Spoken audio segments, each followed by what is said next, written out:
You're here because you want to learn how to make the best ever American buttercream. Well, look no further. Today I'm here to help you. I'm going to be giving you all of my best tips and tricks for how to make the lightest, fluffiest, smoothest American buttercream while also making a batch myself. You're going to hear all of the best secrets for how to make it so that by the time this video is over, you'll know exactly what to do. So without further ado, let's get straight into it. Step one, if you're making American buttercream, is to not use butter straight from the fridge. It's best to get it out the fridge about 1 to 2 hours before you're using it so it's nice and soft, because this is going to help it mix up a lot easier. And then you might be thinking, oh, but what if I haven't had time to let my butter get to room temperature? I've only got it straight from the fridge. That's okay, don't worry, we can fix that. All you need to do is put your butter into a microwavable bowl and just microwave it for like 5 seconds at a time. Don't let it melt, just let it soften. So 5 seconds, take it out, see how it's doing. If it needs another 5 seconds, just pop it back in. Keep doing that really slowly until it's just soft enough but it still holds its shape. For the purposes of this video, I'm going to be doing a medium-sized amount of buttercream. The next tip is ratios matter. In this bowl, I've got 100 grams of unsalted butter, which then means I'm also going to use 100 grams of icing sugar. This is the 1-to-1 ratio. Some people do a 2-to-1 ratio, so for that they would do 200 grams of icing sugar and 100 grams of butter.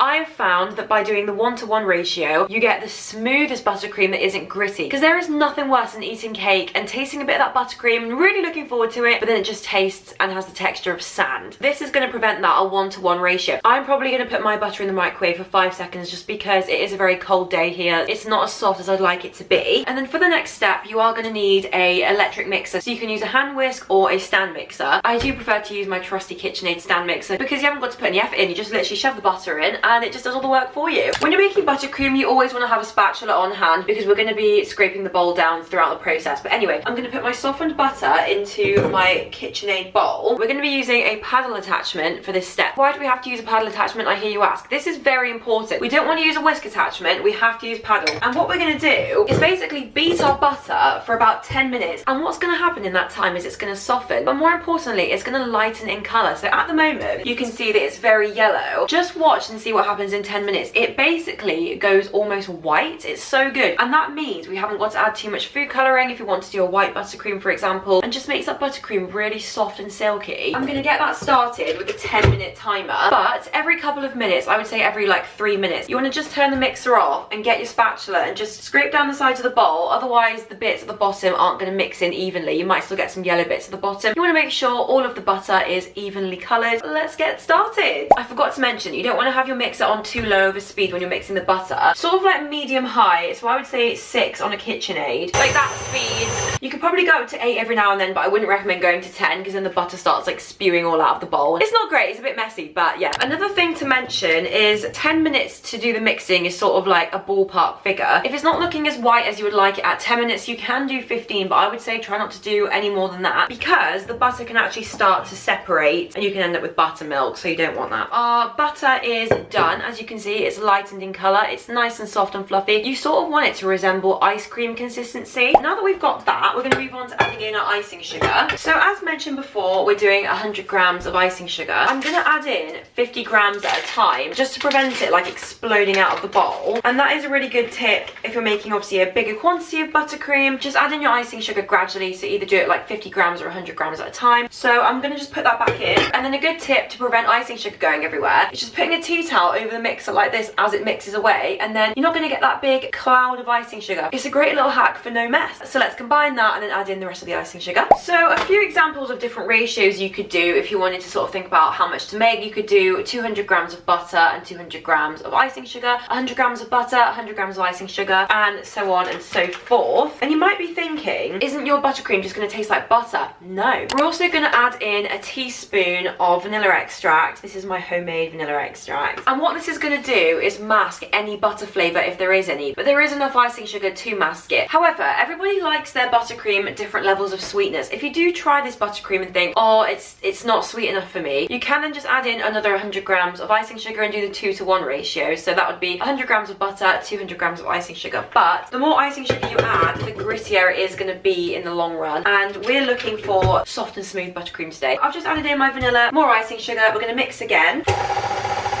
Again, if you need to scrape down the sides of the bowl with a spatula. You can do that every couple of minutes. Now for the best baking hack of all. Once that's just combined, we're going to add a few tiny drops of purple food colouring. Now you might be thinking, are we making purple buttercream? No, we're not. This is the best baking hack for buttercream to get it nice and white, because what the purple does is cancels out the yellow to create white. It's basically like science. You're in science lesson right now. I'm just going to put a tiny little drop onto the buttercream and let that mix in. You've got to be really cautious with this because you can always add more, but you can't take it back out. So always start with a little bit, and then if you need to add more, you can do that, but don't go in too hard initially. Mix that through and then see what I'm left with. And then because we've added the food colouring, you want to just scrape down the sides again just to make sure it's completely incorporated into all the butter. But yeah, if you add too much purple, it can end up looking a bit grey, so we don't want that. Okay, that is absolutely perfect. So at this point, if you don't want to make vanilla buttercream, you can add in your flavourings of choice. You could go for coffee essence, orange extract, lemon extract, peppermint extract, caramel. The possibilities are endless. You could add food colouring at this point if you wanted to make it pink or blue, whatever you want. We're going to mix it again for an additional 5 minutes on a medium speed, and what that's going to do is really get this buttercream super soft and super fluffy. We don't want it to be too thick and heavy. We want this buttercream to be super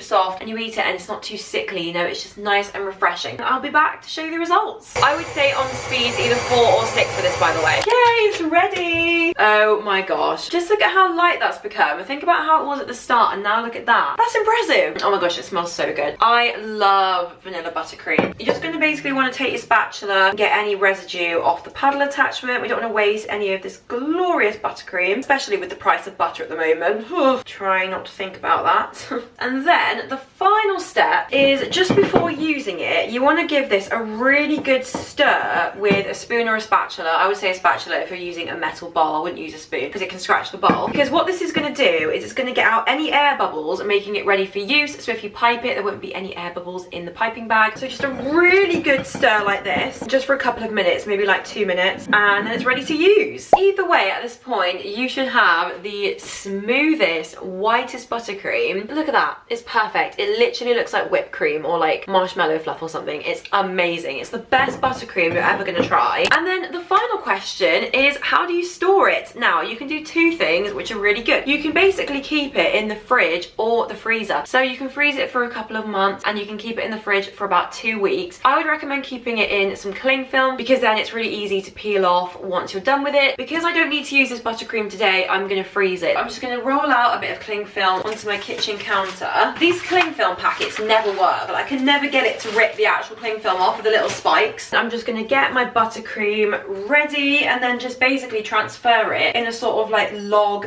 / rectangular shape in the middle like that. Make sure I get all of it out because we don't want to waste any. That's the great thing about buttercream, is it does freeze really well, and I'll explain how to get it back to room temperature in a minute. I'm just going to move that around a little bit. It doesn't have to be perfect for this, by the way. You could do it in like a square. Okay, and then I'm literally just going to roll that nice and tight and then twist the ends so it's concealed, and there you have it, a buttercream sausage. I'm going to go pop that in the freezer now, and I will explain how you can defrost it or take it out of the fridge and then get it ready to use. Firstly, if you've got buttercream in the fridge that you want to use that same day, you firstly take it out of the fridge a couple of hours before you want to use it. If you can, maybe 2 hours, depending on the weather though, because if it's the summer, then you wouldn't do that. You would just go straight to the next step. And then if it's not fully soft, you add it to the microwave for like 5 seconds. I'm not even joking, it melts fast. So put it in for 5, stir, see if it's ready. If it's not, do another 5. Or you can do the bain-marie method. So you put the buttercream into a bowl and then you put a small pan with a little bit of bubbling water underneath, and you can melt it that way slowly with a spoon. And then as soon as it's like liquidy, you take it off. Either work just as well as each other, but you have just got to be careful that you don't melt it entirely. Then you've got to put it back in the fridge and wait for it to firm up again. It's a bit of a nightmare. And then with the freezer, take it out the freezer the night before you want to use it, put it in the fridge overnight, and then just follow the same process as you would if you were taking it out the fridge